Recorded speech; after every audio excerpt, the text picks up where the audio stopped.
Are you ready to scale and outsource your business? Okay, let's go. Welcome to the Outsourcing and Scaling Show. I'm your host, Nathan Hirsch, a show where we talk about everything Amazon, Shopify, e-commerce, and digital marketing. Let's get started. Hey everyone, welcome back to the Outsourcing and Scaling Show. My guest today is Brian Johnson. Brian, how are you doing today? Fantastic, glad to be here. Awesome. We're excited to interview you. For those of you that don't know, Brian is a driving force in the e-commerce world. Not only has he achieved success as an online seller, but he's become the leading strategist in Amazon pay-per-click advertising. Over the course of his career, Brian has founded the Amazon PPC troubleshooting community, Amazon PPC Consulting Association, PPC Scope, ad management software, sponsored Products Academy training course, and Canopy Management Advertising Agency for million-dollar brands. We're going to talk all about that, and I'm excited to dive into PPC. But first, let's take a gigantic step back. What were you like growing up? Were you a rebel? Were you a straight-A student? Did you always know you wanted to be an entrepreneur? Let me hear that story. I was growing up, I think I've probably been a geek my whole life, honestly. As far as the entrepreneurial bug hits, most of the time I actually was not a straight-A student. I've always thought myself to be intelligent and excelled at math and science, but my study habits sucked. My ability to focus on one thing without squirrels, running past me, wasn't always there, wasn't always great. But I think probably entrepreneurial, I must have been, probably early teenage years, probably 12, 13. And I was looking just for any kind of side business hustle that I could do. I wasn't as early as like selling kids to, or selling candy to other kids at school. I wasn't that early, but I certainly jumped in my early teenage years and would spend twice as many hours as I was in school or working on my own thing. And so I just I think that's probably where I developed either my ability or my curse to be a workaholic. So it definitely, it requires more family balance these days in order to work around that. But so did you graduate college? Did you get a real job after college, or what was that? Yeah, I had a pretty traditional route. So I was actually in retail and wholesale management for, probably a good 10 years. And then I shifted over to more technical, and I worked in Fortune 500 for like software development and technical project management and that kind of stuff. So I was kind of I was more of the engineering line. I didn't have an engineering degree. I'd actually had an e-commerce degree. And so I think I knew back, when I was, 2021, that was the path for me. And that's what I keep on coming back to. So. How'd you get into Amazon? What year was it? How did that come about? Well, so I've been selling on eBay for about 7 years. And I was primarily doing drop shipping for a bunch of different banking equipment brands, like coin sorters and money counters and that kind of stuff. And the margins sucked, in drop shipping. I was probably running, maybe 15% margins. And so I had worked on a couple of other like software projects related to the MLM community back years and years ago with some friends of mine, Dave Kettner and some of his groups. He teaches it in the community as well. And he had actually started up with, what was it? ASM, the Amazing Selling Machine 1 or 2, I think it was. And that's when he pulled me over to the dark side of Amazon. I'm like, oh no, I already tested it. It doesn't work for my product line. Well, that was my mistake because had the wrong product, for what I was trying to sell on Amazon. So I came over during ASM 2, which was, what is that, 4 or 5 years now? Maybe. 4 years ago, maybe. And so I came over during ASM 2 and launched my own products, primarily in the kitchen line, and showed up happy as can be at the next Amazing Selling Conference. And I do recall sitting in the audience with, 500-600 other people. Jason Flavian gets up on stage and says, hey, here's a wide open opportunity, and shows my competitor. So it was one of those things where it's like my very first product just got crushed by 40 new competitors within a month after that conference. So we were talking before, and you're like, don't ask me about warehouse fulfillment. Don't talk about listing. I want to talk about PPC. I work with a ton of Amazon sellers, and I feel like PPC is one of those things they run away from. They want to do everything besides PPC. Why is PPC something that resonates with you, something that you want to spend your time and focus on? Well, so when I was getting beat up on my first products, I sell. These days, I sell basically an eclectic line of products that I usually have acquired from other sellers getting out of the business. So it's my charity work, if you call it. But most of what I started doing initially is I actually got into consulting pretty quick, earlier than I should have, honestly.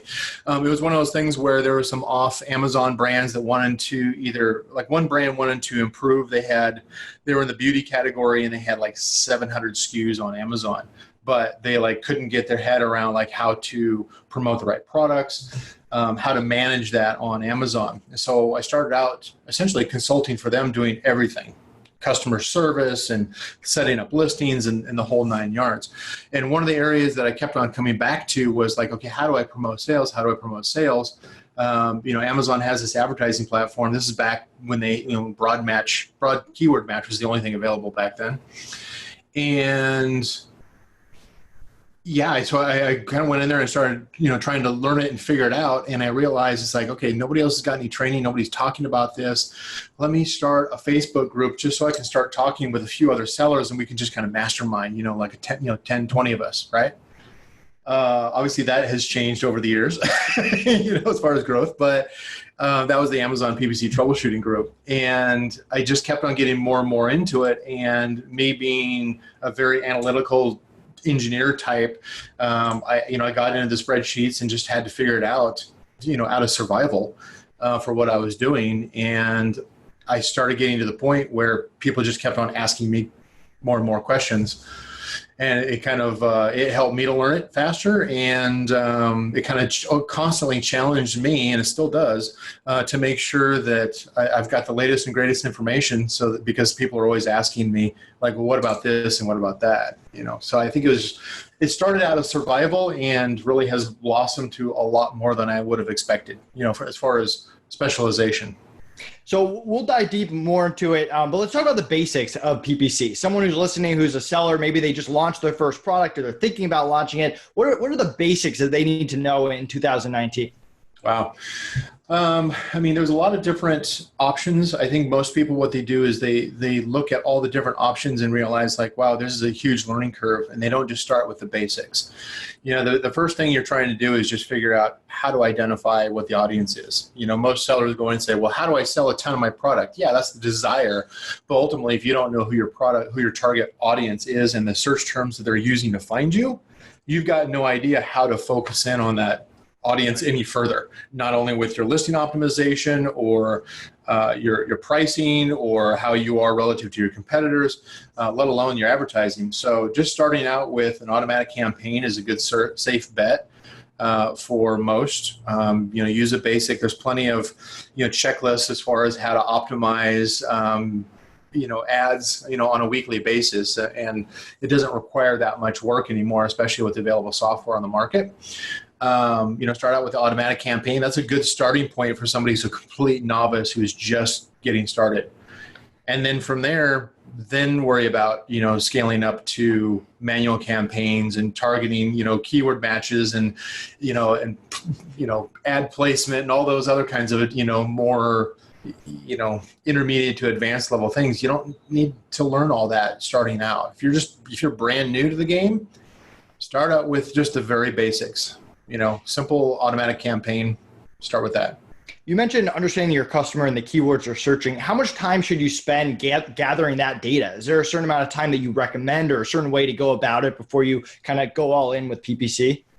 Well, I wouldn't say that, because PPC definitely feeds into that. You can get a little bit of information if you've got access to brand analytics, but a brand new seller probably doesn't have access to brand analytics yet, right? Because they don't have brand registry. But the PPC gives more of the insight as far as the specific terms that shoppers are using in order to find your product, your ad in the first place, and then actually purchase your product. As far as getting to know the product, I think most of us as private label sellers, we're more opportunistic as far as the products. We're not like going, hey, I've had a lifelong passion about this product line. Let me go ahead and introduce it. That's very rare. Most of the time we're like going, oh, the numbers look good. Let me go ahead and source it. I know nothing about the audience or the product, But ultimately, if you are doing your due diligence, in other words, you are introducing a product to the market that has some kind of a unique aspect that people actually search for. That's probably kind of a critical error there is, trying to, introduce a product that's like, oh, it has all these, secondary benefits. Yeah, you can't market secondary benefits. You can market primary benefits. I would say, you know it well enough, but you know the product well enough. You don't have to master exactly who the target audience is. I think it's more of a case of, you throw it out there, you try to separate it from your competitors, not simply just mirror what all your other competitors are doing. Try to separate the product from, so it stands out a little bit. And then look at the advertising. That's probably the best source of data as far as the mindset of the shopper when they're looking. And that the click-through rates and the conversion rates will tell you, are you getting in front of the right audience? And does the audience actually want your product?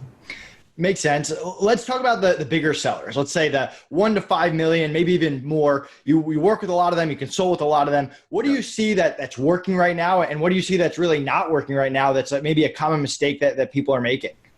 Well, you get into a larger scale where you've got a lot of SKUs, and a lot of SKUs, that can vary.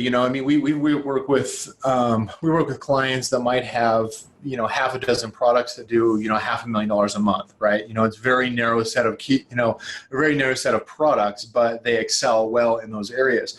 You've got others that have hundreds of SKUs, hundreds of products that they're constantly trying to market, and they're generally grouped together. There's usually a theme of some kind, but a lot of times what the bigger sellers are doing is they are doing a huge amount of testing.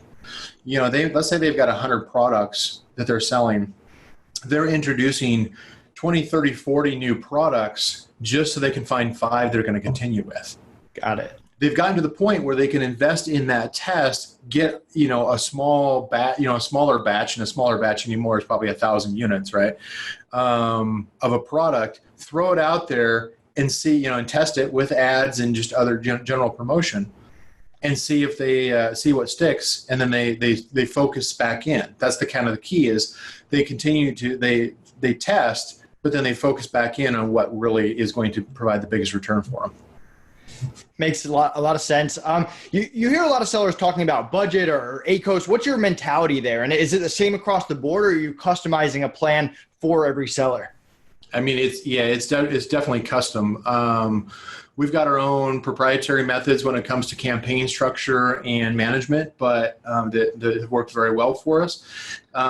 Generally, budget is secondary. I would say for sure, we continue to focus on, first of all, the technical analysis. That would be looking at metrics like the click-through rate and the conversion rate to tell us how well we're getting in front of the right audience, and then how well we're actually converting that audience to a sale. That's primarily, you're going to see that through the sales funnel metrics of the click-through rate and the conversion rate. Beyond that, there's a lot of more contextual analysis that usually is language that is used by the shopper and the audience. That's where you really have to learn what the audience is and what the product is. You can't simply just look at it from a spreadsheet and just understand it and manage it well. You have to go beyond that, of course. Let's say that you're a seller and you're interviewing a PPC expert or PPC agency. Maybe it's on the FreeUp platform, maybe it's off. Right. Let's assume that they're not working with you. What questions would you ask that expert, that guru, that agency, that consultant to get a better feel of whether they're the right fit for your account or if they actually understand what they're doing? Well, I would say that, coming in with, first of all, they'd have to come to me with a plan that says, I've looked at your account. I understand where the strengths and weaknesses are relative to the market. And here, basically tell me what strategies that you intend to use in order to hit the goals that I've already stated. Right. I want to increase sales. I want to increase profitability. I want to launch new products. Whatever the case is, you should be coming to me and saying, not coming with like, yeah, I'm going to manage your account, using best practices. It's like, if you don't come to me with some kind of a plan, even if it's an outline as far as the strategies and kind of project where you think where we're going to win and where we're going to struggle, then I'm not going to trust that you understand my product well enough in order to hand it off to you. So that's, yeah. No, I like it. My requirements would be a lot higher than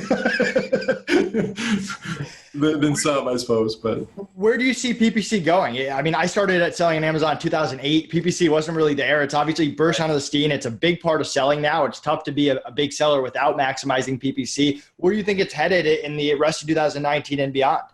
Well, I think it's going to get a lot more a lot more rich as far as the content. One of the things that we certainly see year over year is some of the features that are available through some of Amazon's higher end paid platforms, the DSP and the what used to be called like the AMG, advertising. Typically those more like Amazon's own in-house agency type of features and tools, being able to run videos, being able to target demographics. Those are all things that aren't currently readily available to the average private label seller through Seller Central, but I definitely think that we'll see a lot more of that.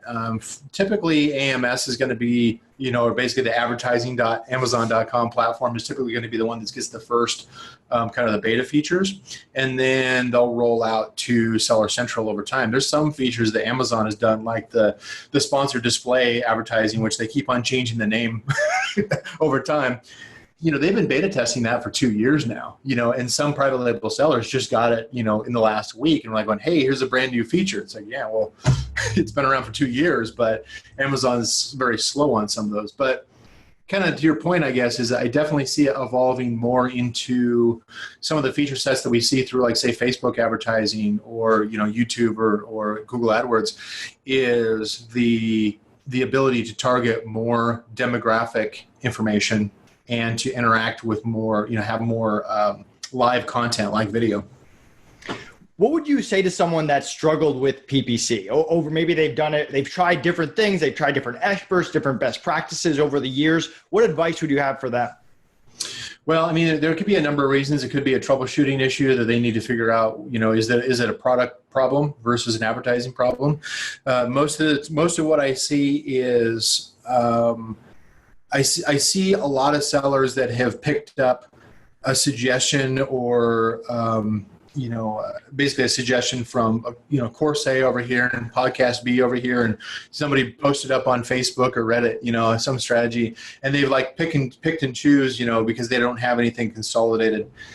Ideally, what I would recommend is they try to reduce the number of voices that they're listening to, and to simplify, don't make it more complicated, simplify it more. In other words, really kind of focus in on what is it that I need to get out of this and how do I focus the advertising to achieve that. And most sellers that get overwhelmed by it, it's because they're trying to do too many things at once and they don't have the experience or the training in order to do it well.